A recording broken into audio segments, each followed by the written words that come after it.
sona. Do, re, mi, fa, so, ra, si, do. Nayo ngayo yose hamwe, reba tubivuge dusubira inyuma. Do, si,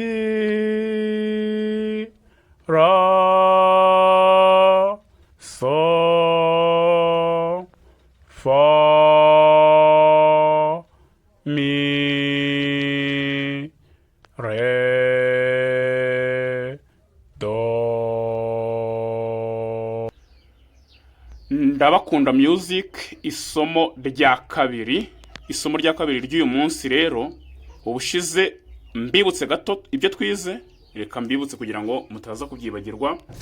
Twize amanota 7 muri kuyareba imbere yanyu agize umuziki: do, re, mi, fa, so, ra, si, do. Ndi kwizera ko mubyibuka. Uko bisona murabyibuka.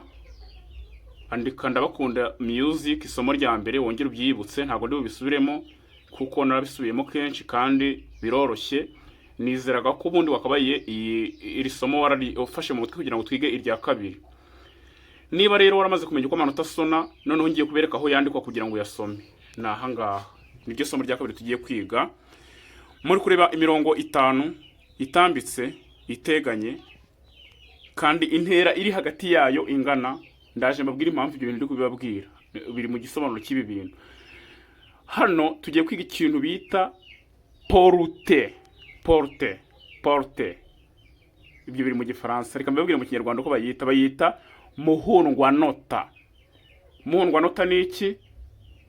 Reka tubanze tubivuge muri terme yabyo y'Igifaransa icyo bavuga icyo ari cyo.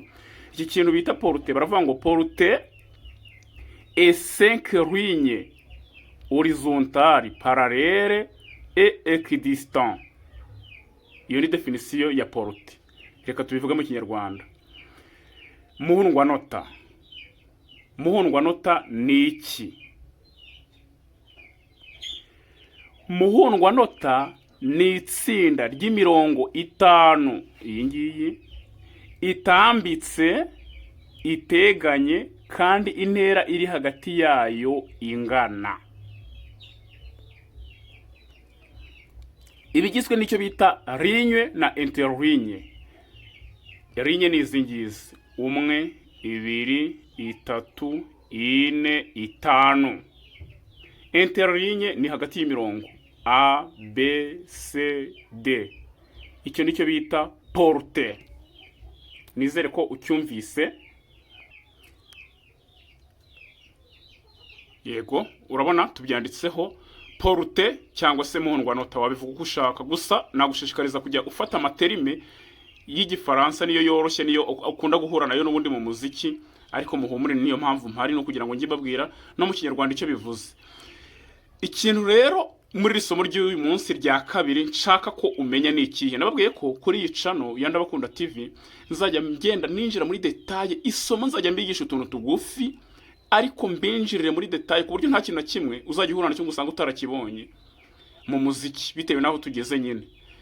Nzajya ngenda, abantu barambiye ngo mbigisha ibintu bikomeye kuri ya channel yindi ya Theo UBS and Music. Narabumvise kandi narabubahirije, ndanabakunda.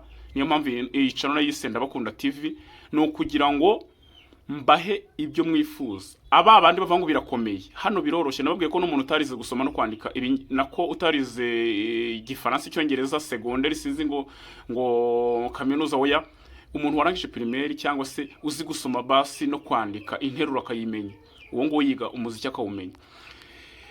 Isomo ry'uyu munsi riroroshye. Nshaka ko umfatira ikintu kimwe, iki bita porte. Porte cyangwa se muhundwanota niyo twize uyu munsi. Ugende mu mutwe wawe ubizi ko ni itsinda ry'imirongo 5 itambitse, iteganye kandi intera iri hagati yayo ingana. Mfatira icyo kintu cyonyine. Ubushize tuziga akamaro kayo n'uburyo ishyirwamo ya manota twabonye ubushize. Ibyo bintu si byoroshye mwa bantu mwe. Ngaho rero iryo ni ryo somo rya kabiri, sindi bubatindire, sindi bubagore, kandi sindi bubahe n'ibintu bibaremerera. Nzajya baha ikintu gito gishoboka ariko gisobanutse, kandi bitavuze ko uramutse ugize ikibazo wanyandikira muri comment section, muri comment zisanzwe, ukambwira uti aha sinahumvise, aha bimeze biti, ikibazo ni iki, nkamenye nyine ikibazo ufite kuko ngiye ntabwo nereho, hanyuma tukajyana mu muziki. Ndashaka ko rwose noneho bantu bo muri korari mwajya mumubwira ngo watwigisha ibintu bikomeye ntituzabifata, ibi biroroshye, genda gakeya urabimenya. Sawa rero nshuti zanjye, somo ry'uyu munsi ryari iryo, kwari ukwiga porute cyangwa se muhondwanota. Ubutaha nzabigisha akamaro kayo, ese ikora iki, bayishyiramo amanota gute, iyo bamaze kuyashyiramo bayasoma gute, urebe noneho kutazamenya umuziki.